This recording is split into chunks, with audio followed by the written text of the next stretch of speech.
Bonjour, aujourd'hui je vais vous parler du diabète. C'est quoi le diabète? C'est une maladie qui se caractérise par une élévation du glucose, le sucre, dans le sang. Et quand il y en a trop, en termes médicaux, on va parler d'hyperglycémie. C'est ce que votre médecin va vous dire. L'insuline, qui est normalement produite par le pancréas, agit comme une clé qui permet au glucose, le sucre, de rentrer dans les cellules pour être utilisé comme carburant. C'est sa source d'énergie.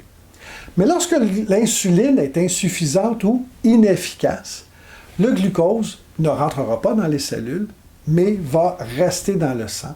C'est ce qui va entraîner cette hyperglycémie-là. Savez-vous qu'il existe au moins 6 types de diabète? Mais il y en a 3 qui sont plus populaires. On va parler du diabète de type 2 en premier, qui va se manifester chez la majorité des gens. Et ça, c'est quand les cellules du corps deviennent résistantes à l'insuline.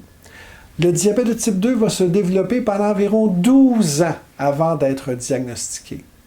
Et à peu près 90% des gens qui sont diabétiques dans le monde, c'est le type de diabète qu'ils ont.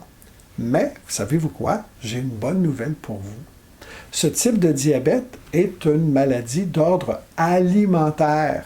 Alors, en changeant vos habitudes alimentaires, c'est possible d'optimiser votre santé. Il y a aussi le diabète de type 1. Ce type-là apparaît généralement chez les personnes de moins de 20 ans. Dans ce cas-là, c'est le pancréas qui ne produit pas suffisamment d'insuline. Le diabète de type 1 est beaucoup moins fréquent. On parle entre 5 et 10% des cas de diabète dans le monde. Le troisième dont je veux vous parler, c'est le diabète gestationnel, qui, lui, va se développer naturellement pendant la grossesse. C'est généralement un diabète qui est transitoire et qui va disparaître après l'accouchement. Il y aurait environ entre 7 et 18% des femmes enceintes qui vont développer ce type de diabète-là. Mais attention, ça peut aussi être un signal d'alerte. Selon le CDC, Centers for Disease Control and Prevention, aux États-Unis, environ 50% des femmes qui ont un diabète gestationnel vont développer un diabète de type 2 dans les 5 à 10 ans suivant la grossesse. Naturellement, ce risque-là peut varier en fonction de beaucoup de facteurs comme l'âge, le poids, l'activité physique, les antécédents familiaux de diabète et d'autres facteurs de risque. Mais qui est plus susceptible de faire du diabète?